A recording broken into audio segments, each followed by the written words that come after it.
Hello guys, welcome to Anytime Padhai Academy, the best online academy for IIT JEE in India. So guys इस video में हम लोग solve करने वाले हैं पेपर 1 में इनऑर्गेनिक केमिस्ट्री के क्वेश्चंस। तो आइए शुरू करते हैं।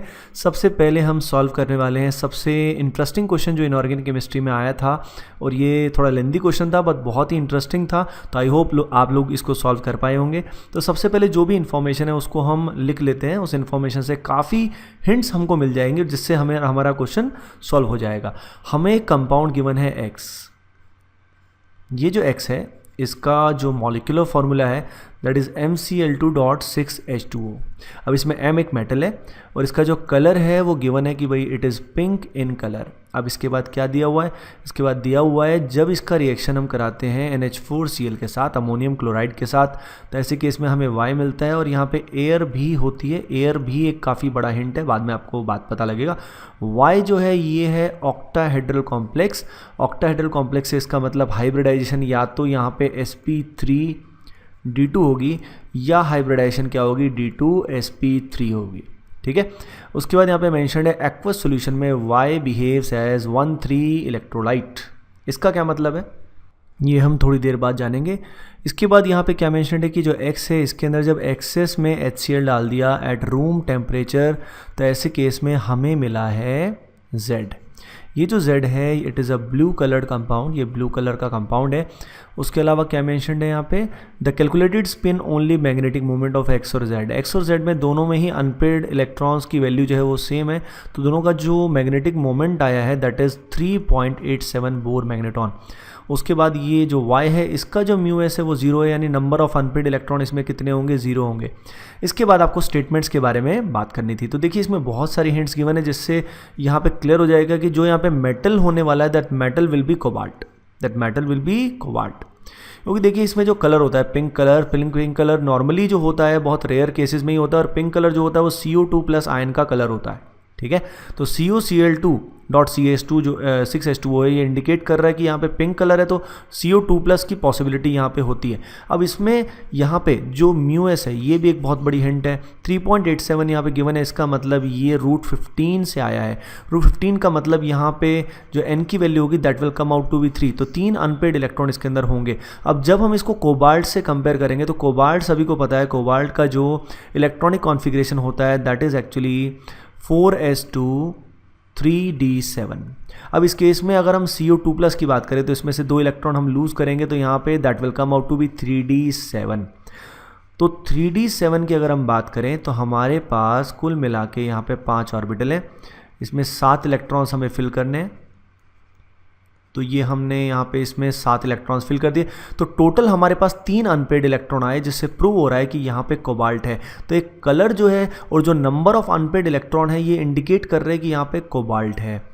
उसके अलावा अब रिएक्शंस को डिटेल हम एनालाइज कर सकते हैं। तो X हमारा जो होगा that will actually exist as COH2O6, और इस कॉम्प्लेक्स आयन के साथ यहाँ पे होगा Cl2, ये होगा हमारा X।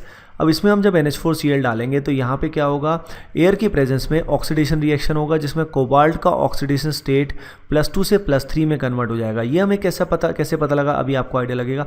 अब इसमें क्या हो जाएगा, यहाँ पे H2O जो है वो रिप्लेस होके यहाँ पे आ जाएगा NH3, और यहाँ पे आ जाएगा 6, और यहाँ पे आ जाएगा Cl3। तो यहाँ पे ऑक्सीडेशन हो रहा है, एयर उसका बहुत बड़ा इंडिकेशन था। अब ये भी बहुत बड़ा इंडिकेशन है भाई, μs यहाँ पे 0 है, तो अनपेड इलेक्ट्रॉन 0 कैसे हो गए। तो यहाँ पे NH4Cl ने हमें वीक स्ट्रॉन्ग फील्ड जो लिगेंड है वो प्रोवाइड किया NH36।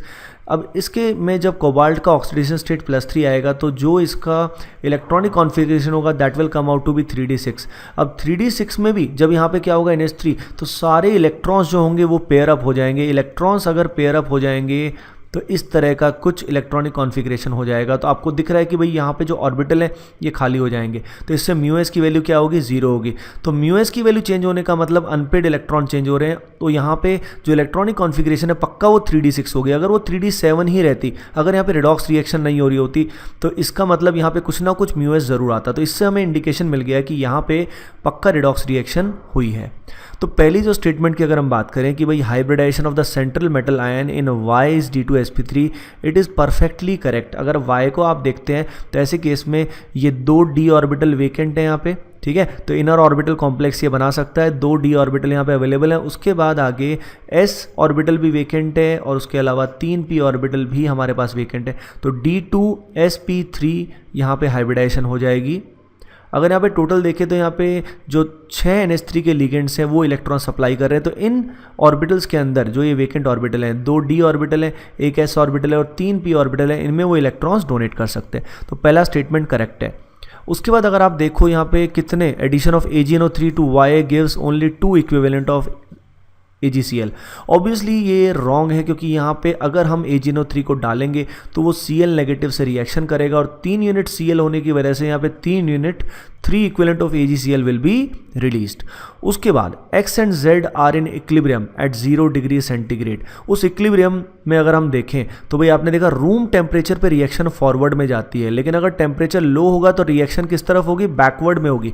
अगर रिएक्शन बैकवर्ड में होगी तो पिंक कलर ही डोमिनेट करेगा, ब्लू कलर डोमिनेट नहीं करेगा। तो ये भी बिल्कुल करेक्ट है। उसके बाद अगर Z की बात करें तो Z हमारे सामने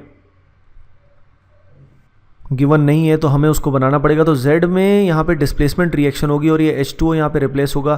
तो इस रिएक्शन में बनेगा COCl4 2-। और अब यहाँ पे Cl जो होता है ये होता है वीक फील्ड लिगेंड, और वीक फील्ड लिगेंड जो होगा उसमें 3d7 जो कॉन्फ़िगरेशन होगी उसमें इलेक्ट्रॉन्स की पेयरिंग नहीं होगी। तो इसका मतलब जो ये 4 के 4 क्लोरीन होंगे वो sp3 हाइब्रिडाइजेशन ही कर पाएंगे। यानी ऐसे केस में क्या होगा? इस केस में Z जो होगा वो टेट्राहेड्रल कॉम्प्लेक्स होगा because hybridization will be sp3। So the correct answer are A, C and D। आइए देखते हैं क्वेश्चन नंबर 24। क्वेश्चन नंबर 24 में बहुत ही आसान क्वेश्चन था। HClO4 और HClO के बारे में पूछा गया था। सबसे पहले हम स्ट्रक्चर बनाते हैं HClO4 का। देखिए HClO4 में जितने H होते हैं उतने ही OH होते हैं, ये आपको ध्यान रखना है। तो यहाँ पे OH हो गया। उसके अलावा हम अगर बनाएंगे तो यहाँ पे double bond O, double bond O, double bond O, ये स्ट्रक्चर हो जाएगा किसका? HClO4 का। और HOCl का तो बहुत ही सिंपल स्ट्रक्चर है।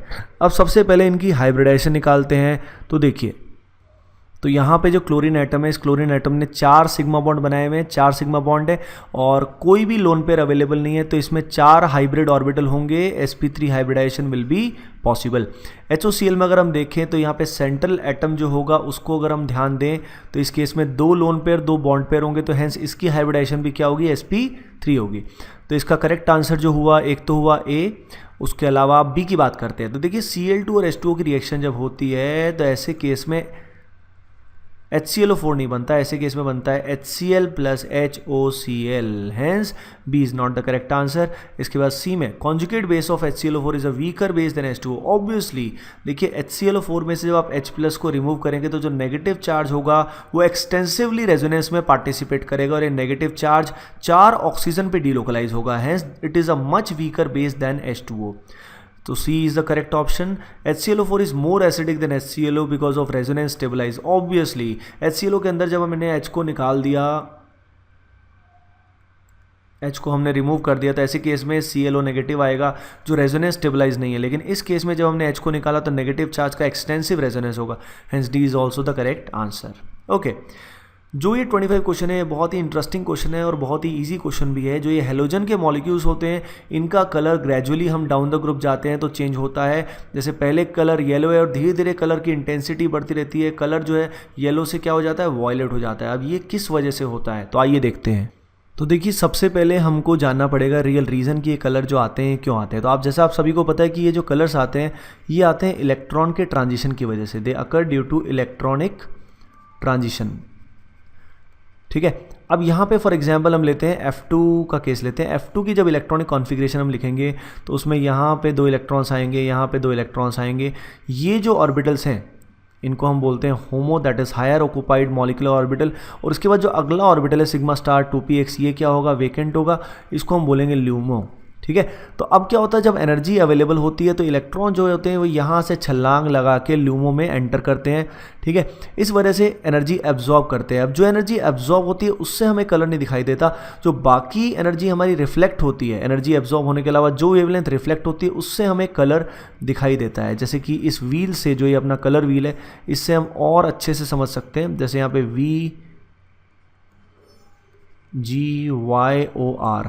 अब यहाँ पे फ्लोरीन में अगर हमारा येलो कलर है इसका मतलब जो एब्जॉर्ब हमने कलर किया है वो किस रीजन में किया है, वॉयलेट कलर रीजन में हमने एनर्जी को एब्जॉर्ब किया है। अब खुद ही सोचिए वॉयलेट कलर की एनर्जी जो होगी यानी एनर्जी गैप क्या होगा, ज़्यादा होगा, तभी तो क्या किया उसने, वॉयलेट में एब्जॉर्ब किया। और कॉम्प्लीमेंट्री कलर हमें क्या दिखाई दिया, येलो दिखाई दिया।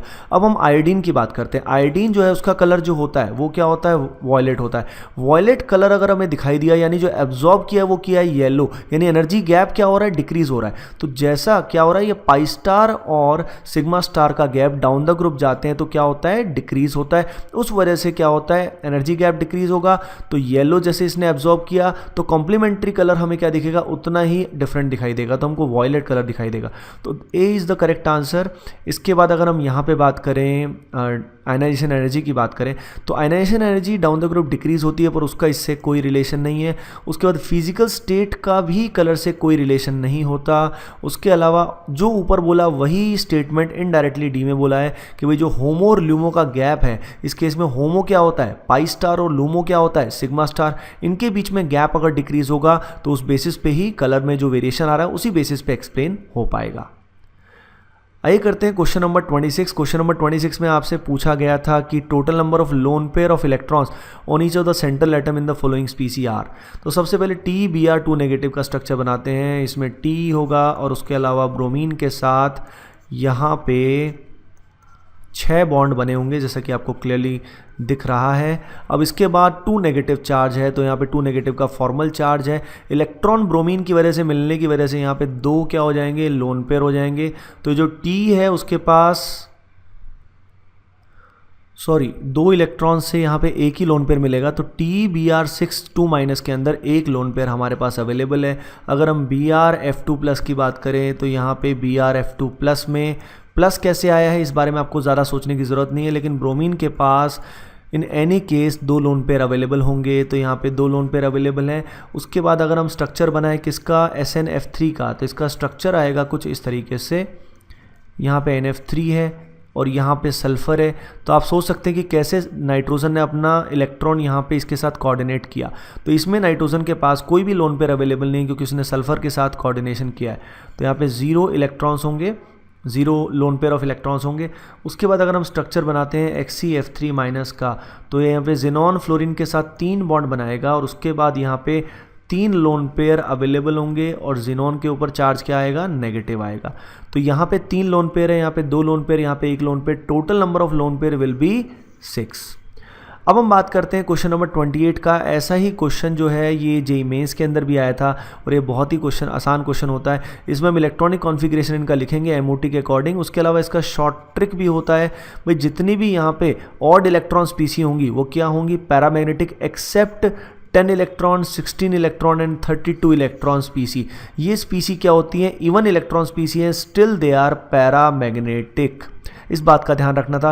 ये शॉर्ट ट्रिक से डायरेक्ट ये क्वेश्चन बहुत आसानी से हो जाएगा। अगर हम H2 की बात करें तो इसमें टोटल इलेक्ट्रॉन कितने आएंगे, 2 आएंगे।